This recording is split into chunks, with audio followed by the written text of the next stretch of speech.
नमस्कार, मैं हूं आपके साथ सोनिया चौहान। एफएम न्यूज पर आप सभी का स्वागत है। बुलेटिन का आगाज करते हैं एक बड़ी खबर के साथ। दिल्ली दंगा मामले में सुप्रीम कोर्ट में सुनवाई हुई है। बड़ी जानकारी आपको बता रहे हैं। उमर खालिद और शर्जील को बेल नहीं मिली। उमर खालिद और शर्जील इमाम को जमानत नहीं मिली। सुप्रीम कोर्ट ने उमर शर्जील की याचिका ठुकराई है और बाकी 5 आरोपियों को सुप्रीम कोर्ट से जमानत दे दी गई। दिल्ली दंगा मामले में सुप्रीम कोर्ट ने सुनवाई हुई तो सुप्रीम कोर्ट ने उमर शर्जील की याचिका ठुकराई है। बाकी 5 आरोपियों को सुप्रीम कोर्ट से जमानत मिल गई है। यूएपीए के तहत केस चलता रहेगा, सुप्रीम कोर्ट की तरफ से ये कहा गया। तो 7 में से 5 आरोपियों को जमानत मिल गई है। 12 शर्तों के साथ 5 आरोपियों को जमानत मिल गई है। तो सलीम और शादाब को भी सुप्रीम कोर्ट से जमानत मिली। शर्जील और उमर खालिद पर गंभीर आरोप सुप्रीम कोर्ट की तरफ से यह कहा गया। 1 साल तक जमानत याचिका पर रोक। और ऐसे में बात की जाए दिल्ली दंगा मामले में सुप्रीम कोर्ट में सुनवाई हुई है। बड़ी जानकारी आपको बता रहे हैं। उमर खालिद और शर्जील को बेल नहीं। उमर खालिद और शर्जील इमाम को जमानत नहीं है। सुप्रीम कोर्ट ने उमर और शर्जील की याचिका पर सुनवाई की है। और बात की जाए, सुप्रीम कोर्ट ने उमर और शर्जील की याचिका ठुकरा दी है। यूएपीए के तहत बात की जाए, 5 आरोपियों को सुप्रीम कोर्ट से जमानत मिल गई है। उमर और शर्जील को अभी जेल में ही रहना पड़ेगा। तो दिल्ली दंगा केस में शर्जील और उमर को ये बड़ा झटका लगा है। तो सुप्रीम कोर्ट की तरफ से ये बड़ा फैसला, 1 साल तक अपील करने पर सुप्रीम कोर्ट की रोक है। पुलिस के मुताबिक उमर और शर्जील की बड़ी भूमिका सुप्रीम कोर्ट की तरफ से कहा गया। तो विशेष कानून और सिर्फ आतंकवाद। तो दिल्ली दंगा मामले में सुप्रीम कोर्ट में सुनवाई हुई है। बड़ी जानकारी आपको बता रहे हैं।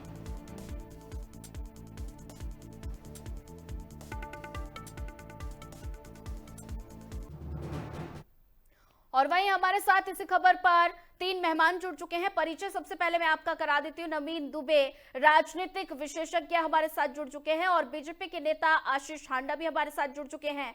सुप्रीम कोर्ट के एडवोकेट राकेश कुमार भी हमारे साथ जुड़ चुके हैं। तो सभी मेहमानों का एफएम न्यूज पर जुड़ने के लिए आप सभी का स्वागत है। तो सबसे पहला सवाल मेरा नवीन दुबे जी से है। नवीन दुबे जी, बात की जाए तो शर्जील और उमर को सुप्रीम कोर्ट से बड़ा झटका लगा है। तो ऐसे में इन दोनों आरोपियों को बेल नहीं मिली है। बाकी 5 आरोपियों को 12 शर्तों के मुताबिक बेल मिल गई है। ऐसा क्यों? नहीं, देखिए 2-3 चीजें हैं। सबसे बड़ी चीज ये है कि माननीय सुप्रीम कोर्ट ने इस मामले में पुलिस के द्वारा जो रिपोर्ट दाखिल की गई हैं उनमें अपराध को बहुत गंभीर माना है। और इसके साथ एक चीज और कही है सुप्रीम कोर्ट ने कि आप 1 साल तक कोई अपील फाइल नहीं करेंगे सुप्रीम कोर्ट के अंदर। यानी कि 1 साल अब आपको लगातार जेल में रहना ही होगा, कोई और दूसरा विकल्प नहीं है। ये हुई एक बात। दूसरी चीज है कि जो 5 आरोपियों को 12 शर्तों के साथ जमानत दी गई है जी। उनके अपराध में और इन लोगों के अपराध में कहीं ना कहीं सुप्रीम कोर्ट ने ये रिपोर्ट्स में देखा है कि एक बड़ा अंतर है। और लिहाजा उसके आधार पर ये जमानत आदेश जारी किया गया। ये दोनों आरोपी जो हैं ये अभी 1 साल लगातार जेल में रहेंगे। और निश्चित तौर पर अभी पुलिस की जो जांच चार्जशीट फाइल हुई है उसके बाद और हो सकता है कुछ सप्लीमेंट्री फाइल हो, कुछ एविडेंसेस इस तरीके के हो। तो निश्चित तौर पर सुप्रीम कोर्ट ने बहुत गंभीरता से इस चीज को अध्ययन किया होगा, मुझे लगता है। और उसके बाद में ये निर्णय आया है। और ये निर्णय कोई सामान्य निर्णय नहीं है। 1 साल तक अगर सुनवाई, आप एप्लीकेशन भी नहीं दे सकते, ये निर्णय सुप्रीम कोर्ट ने किया है। तो निश्चित तौर पर उस विषय में कहीं ना कहीं कोई बड़ी गंभीरता होगी, वो दिखाई दी होगी कोर्ट को। लिहाजा उन्होंने कहा है कि आप 1 साल तक कोई भी एप्लीकेशन फाइल। जी बिल्कुल। तो अब मैं रुक करना चाहूंगी, बीजेपी नेता हमारे साथ आशीष हांडा भी जुड़े हुए हैं। तो आशीष हांडा जी, सुप्रीम कोर्ट के इस फैसले को आप कैसे देखते हैं? जी, आपको, मेरे आदरणीय को पैनलिस्ट को और आपके चैनल के सभी प्यारे प्यारे दर्शकों को भारतीय जनता पार्टी की तरफ से मेरा यानी डॉक्टर आशीष का प्यार भरा नमस्कार। देखिए, ये बहुत ही स्वागत करने योग्य फैसला है सुप्रीम कोर्ट का, हम्म। क्योंकि जहां सारा देश ये चाहता है कि भारत अखंड रहे, कुछ ऐसी ताकतें हैं जो भारत को खंड खंड करने के लिए बार बार ललायत दिखाई देती हैं। कुछ हम्म। ऐसी ताकतें हैं जो भारत तेरे टुकड़े होंगे इंशाअल्लाह इंशाअल्लाह के नारों के साथ खड़े दिखाई देती हैं। कुछ ऐसी सोच है जो भारत के अंदर बैठे जयचंदों की, जो आज भी भारत को आगे बढ़ते नहीं देखना चाहती। ये इन सभी सोचों के ऊपर सुप्रीम कोर्ट का एक करारा थप्पड़ है कि भाई भारत अखंड था, अखंड रहेगा, और अगर आप भारत की संप्रभुता के ऊपर आघात करने का प्रयास करेंगे तो फिर आपको बख्शा नहीं जाएगा। देखिएगा, कुछ लोग इसको धर्म से जोड़ के देखेंगे, कुछ जाति से जोड़ के देखेंगे, लेकिन सच कहें तो यहाँ पे धर्म और जाति का कोई लेना देना नहीं है। बात यहाँ पे नेशनलिस्टिक और एंटी नेशनलिस्टिक मूवमेंट्स और एक्शंस की है। अगर आप भारत से प्यार करते हैं तो आप कभी भी भारत का अहित नहीं चाहेंगे, और अगर आप भारत की धरती पे रह के जेएनयू में पढ़ के आम टैक्स पेयर के पैसे से अपना गुजारा करके और उसके बाद एक आप नेता बन के उसी भारत की धरती को टुकड़े टुकड़े खंड खंड करने का कोई भी प्रयास करेंगे, आपके भड़काऊ बयान, आपकी भड़काऊ स्पीचों की वजह से अगर दंगे होंगे, उन दंगों में 53 लोग मारे जाएंगे, सैकड़ों घायल हो जाएंगे, और उसके बाद अगर आप सोचें कि आप बड़े आराम से बच के निकल जाएंगे, तो यह बदला हुआ भारत है, और इस बदले हुए भारत में आपको ना बख्शा जाएगा ना छोड़ा जाएगा। आपको आपके अंजाम का भुगतान तो करना ही पड़ेगा। और ये बहुत ही स्वागत योग्य फैसला जो सुप्रीम कोर्ट का है, जहां उन्होंने 1 साल के ऊपर फर्दर अपील्स के ऊपर भी रोक लगा दी है। वरना आए दिन दिन रात हम देखते हैं कुछ ऐसी पार्टियां और कुछ ऐसे नेता हैं जो इन टुकड़े टुकड़े गैंग के साथ खड़े दिखाई देते हैं, जॉर्ज सोरोस के एजेंट बन के भारत के जयचंदों का रोल प्ले करते हुए आधी रात को सुप्रीम कोर्ट के दरवाजे खटखटा दिए जाते हैं। ऐसे में अब ऐसा ना हो और अननेसेसरी टाइम सुप्रीम कोर्ट का वेस्ट ना हो। जिस थाली में खाते हैं उसी थाली में छेद करने वालों को उनके अंजाम तक पहुंचाया जा सके। बहुत ही स्वागत योग्य फैसला ये सुप्रीम कोर्ट का। मुझे लगता है हर राष्ट्रवादी का दिल इससे प्रफुल्लित होगा, और सुप्रीम कोर्ट और हमारी न्यायिक प्रक्रिया के प्रति जो विश्वास एक आम जनता, एक आम भारतीय का है, वो इससे और बढ़ेगा कि न्याय प्रक्रिया इस समय बहुत अच्छा काम कर रही है, और हर वो व्यक्ति जो भारत के खिलाफ काम करेगा उसको उसके अंजाम तक पहुंचाने के लिए वो बहुत सक्रिय रूप में एक्टिवली काम करने के लिए तैयार है, ऐसा हमारा मानना है। बिल्कुल। तो हमारे साथ राकेश कुमार सुप्रीम कोर्ट के एडवोकेट भी जुड़े हुए हैं।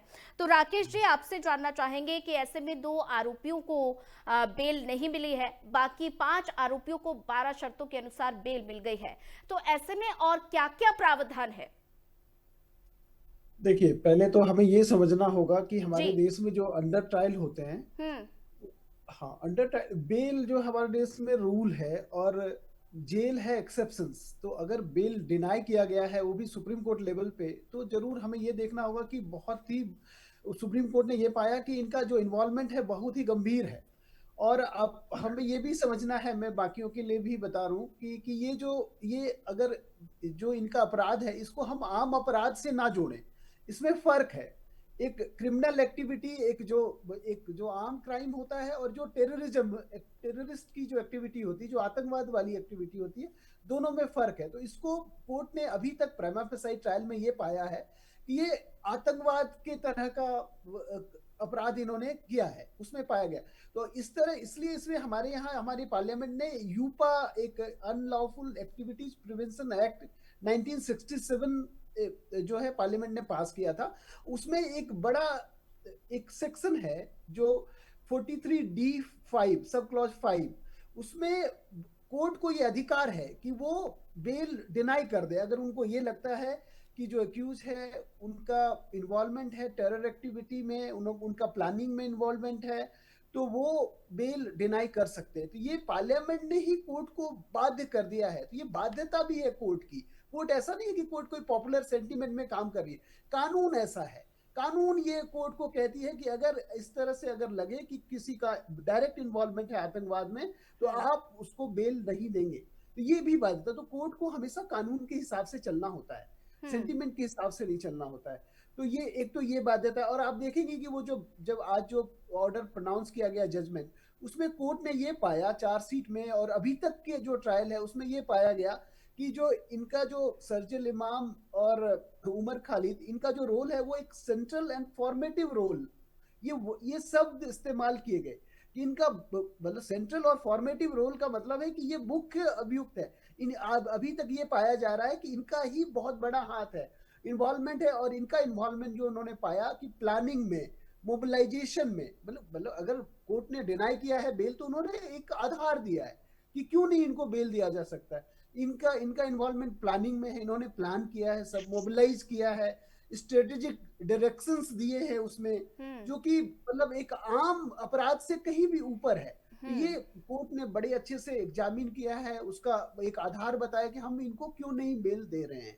ठीक है, और साथ में कानून की बाध्यता है। मैंने आपको बताया कि यूपा का सेक्शन 43D सब क्लॉज 5 ये कहता है कि अगर इस तरह से कोई इन्वॉल्वमेंट है तो आप उस बेल जो है वो डिनाई कर सकते हैं। तो वहां आर्टिकल 21 का वायलेशन नहीं होता। अदरवाइज हम क्या कहते हैं कि लिबर्टी हमारा फंडामेंटल राइट है कि जब तक, और हमारे देश में कानून है भाई, एक कहावत भी है कि until proved everybody is innocent, जब तक आप पर साबित ना हो जाए आप बेगुनाह हैं। लेकिन ये जो है एक्सेप्शंस हैं, ये केसेस जो आतंकवाद के केसेस होते हैं ये एक्सेप्शंस होते हैं।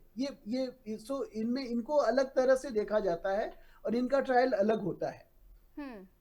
बस मुझे इसमें एक चीज केवल लगती है जिसमें कि क्वेश्चन ऑफ लॉ इन्वॉल्व है, जिसमें कि माननीय सुप्रीम कोर्ट ने ये कहा है कि 1 साल तक, मतलब भविष्य के 1 साल तक के लिए बेल को जो बोला है कि आप अंदर ही रहेंगे।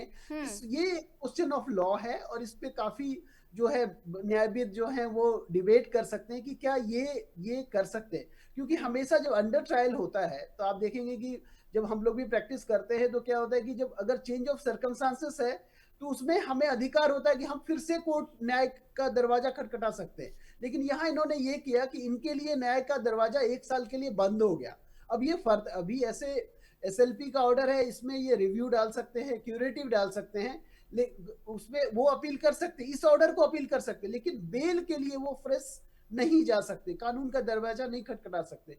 तो यहाँ एक ये क्वेश्चन ऑफ लॉ है, इस पे डिबेट हो सकती है कि क्या ये जो है ये सही है क्या। क्योंकि आप जब माननीय सुप्रीम कोर्ट ने ये ट्रायल के हिसाब से ही देखा है कि इनका ये इन्वॉल्वमेंट है और ट्रायल अभी चल रहा है। अभी उन्होंने ये कहा है कि कुछ जो विटनेसेस है, मेन मुख्य विटनेसेस हैं, प्रोटेक्टेड विटनेसेस हैं, उनका एग्जामिनेशन बाकी है। अगर उनका एग्जामिनेशन अगर पहले ओवर हो जाए तो ये इंटाइटल्ड है, फिर से बेल लगा सकते हैं, या फिर 1 साल का टाइम दिया है। तो ये इस पे काफी डिबेट किया जा सकता है कि ये क्या जायज है क्या। क्योंकि अगर मान लीजिए कि ट्रायल के दौरान ही, जैसे ट्रायल के दौरान ही सुप्रीम कोर्ट ने ये पाया कि इनका मुख्य इन्वॉल्वमेंट है, तो ट्रायल के दौरान ये भी आ सकता है कि इनका इन्वॉल्वमेंट कम है, तो इस समय इनको अधिकार होना चाहिए था बेल फिर से अप्लाई करने। ठीक है राकेश कुमार जी, फिर से आपके पास आना चाहूंगी, लेकिन हमारे साथ लगातार नवीन दुबे जी भी बने हुए हैं। नवीन दुबे जी, आपने राकेश जी को सुना, उन्होंने जैसा कि जिक्र किया कि 1 साल की जमानत याचिका पर रोक क्यों, तो ऐसे में कई सवाल खड़े हो रहे हैं, क्या ये फैसला जायज है? नहीं, देखिए, माननीय सुप्रीम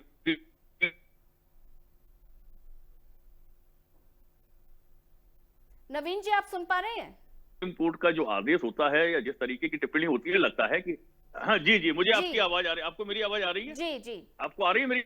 जी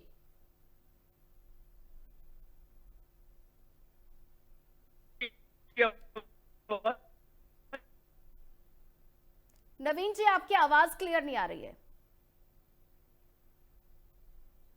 तो ठीक है, बीजेपी नेता भी हमारे साथ जुड़े हुए हैं, आशीष जी के पास जाना चाहूंगी। तो आशीष जी, आपने राकेश जी को सुना? माननीय जी ठीक है नवीन जी, मैं आपके पास फिर से आऊंगी।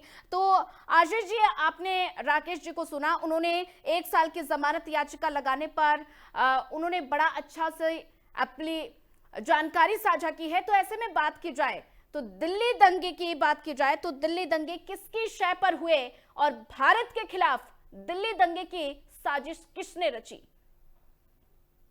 देखिएगा, दिल्ली दंगे हुए ये एक सच्चाई है, किसकी शय पे हुए, वो तो तारे अभी धीरे धीरे खुलेंगी। जैसे जैसे एक एक तार अभी खुलती जाएगी, एक एक मेन एक्यूज कन्विक्ट किया जाएगा, वैसे वैसे अपने आप बहुत सारे तारे खुलेंगी और लिंक निकल के सामने आएंगे। जो मैटर सबजुडाइज है उसके ऊपर बात करना मेरे लिए उचित नहीं रहेगा, बल्कि हम ये जरूर कहेंगे, जो हमारे आदरणीय वकील साहब राकेश जी ने अभी इसके ऊपर रोशनी डाली, मैं वही उसके ऊपर ही थोड़ा और बताऊंगा कि एक्चुअली यूएपीए का सेक्शन 15 जो है वो क्लियरली डिफाइन करता है एक्ट ऑफ टेररिज्म पे, और वही सेक्शन इनके ऊपर लगाया गया है। ये अपने आप में इस बात का प्रमाण है कि इनके आरोप इतने संगीन क्यों माने गए हैं। आपके दर्शकों की जानकारी के लिए और ये बता दूं कि सुप्रीम कोर्ट ने आखिर 1 साल के लिए जो इनके ऊपर जमानत याचिका पे रोक लगाई, वो शायद ही कहूंगा, क्योंकि सुप्रीम कोर्ट ने क्यों लगाई मैं नहीं कह सकता, शायद इसलिए लगाई हो क्योंकि जिस तरीके से ये बार बार पहले इनकी बेल डिनाई की गई थी ट्रायल कोर्ट में 2022 में,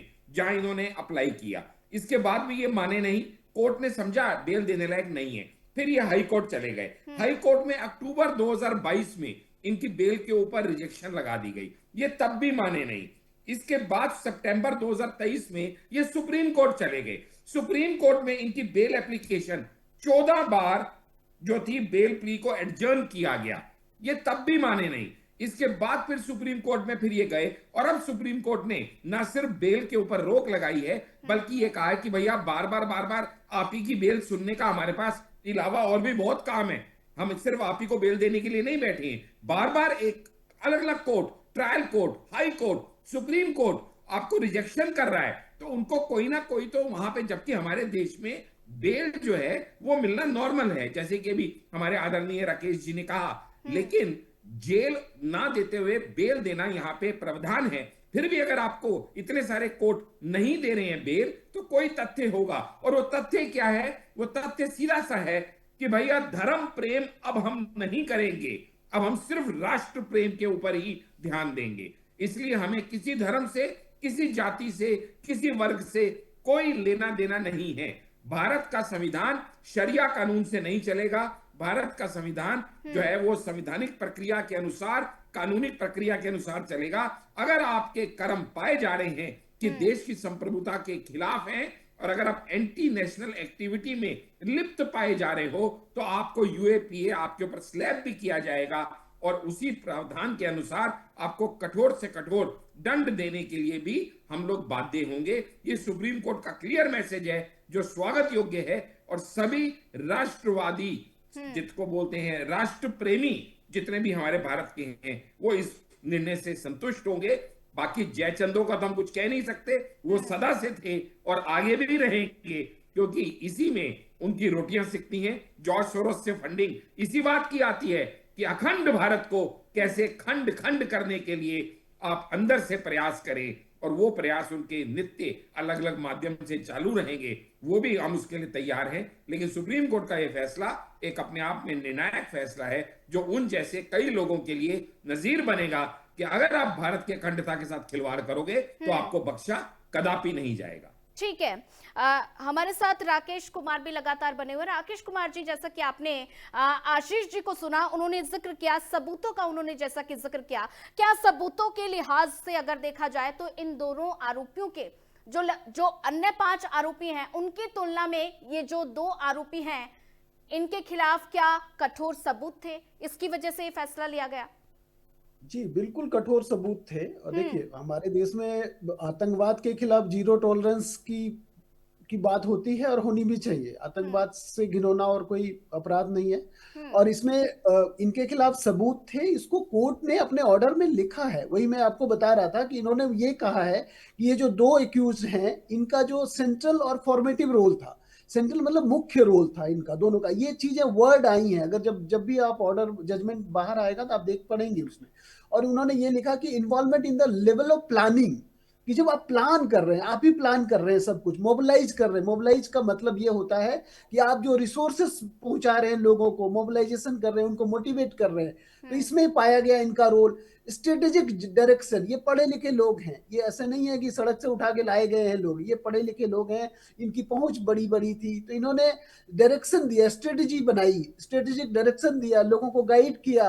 ये सब चीजें आई हैं, चार्जशीट में आई हैं। उसको कोर्ट ने काफी हाईलाइट किया है और कोर्ट ने बोला है, और ये बोला है कि ये जो है दीज डायरेक्शंस और ये जो सपोर्ट है ये बियॉन्ड एपिसोडिक है, मतलब कि ये जो ऐसा नहीं कि साधारण तरह से दिया गया, ये लोकलाइज एक्ट है, ये लोकलाइज्ड भी नहीं है, ये इसको तरह प्लान करके दूसरी जगह से इन्होंने उतार जोड़े हैं इसके, और इस तरह से किया गया। तो ये चीजें चार्जशीट में ऑलरेडी पुलिस ने अपने इन्वेस्टिगेशन में लाया है, और उसको ही कोर्ट ने माननीय सुप्रीम कोर्ट ने हाईलाइट किया है कि इन दोनों का रोल ऐसा है। क्योंकि देखिए, अगर बिल्कुल ब्लैंकेट होता तो ये जो बाकी 5 को बेल दिया गया ये भी नहीं दिया जाता। तो इसलिए हर एक का रोल एग्जामिन किया गया कि किसका क्या रोल है। इन दोनों का रोल जो है सबसे ज्यादा गंभीर पाया गया कि इन्होंने सारा कुछ किया गया।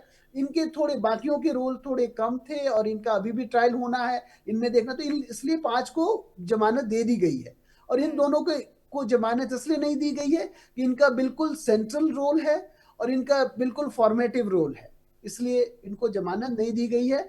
और ये भी देखा गया है कि कुछ प्रोटेक्टेड विटनेसेस हैं, उनका अभी एग्जामिनेशन बाकी है। अगर तो इनको कोर्ट को ये भी लगा है कि अगर इनको बेल दे दिया जाए तो एक अलग परसेप्शन जाता है कि भाई बेल दे दिया गया तो क्या है, इसलिए भी इन्होंने बोला है कि प्रोटेक्टेड विटनेसेस का जब एग्जामिनेशन हो जाए तब आप इंटाइटल्ड हैं। वो भले 6 महीने में अगर उनका एग्जामिनेशन खत्म हो जाए तो आप इंटाइटल्ड हैं, फिर से बेल डालिए, है ना, वो देखा जाएगा कि क्या है। और अगर आप नहीं है, वो उनका हो पाता है, अगर जैसे क्या है हमारे देश में आप देखेंगे कि स्पीडी जस्टिस भी हमारा फंडामेंटल राइट है, ये भी इनको दिया गया, ये कह के कि अगर 1 साल तक मान लीजिए कि प्रोसिक्यूशन उसको एग्जामिन करती ही नहीं है प्रोटेक्टेड विटनेसेस को, तो आपको फिर अधिकार दिया गया कि 1 साल के बाद, चूंकि स्पीडी जस्टिस हमारा फंडामेंटल राइट है, तो आप 1 साल के बाद फिर से आप बेल अपना रिवाइव कर सकते हैं, आप बेल एप्लीकेशन डाल सकते हैं।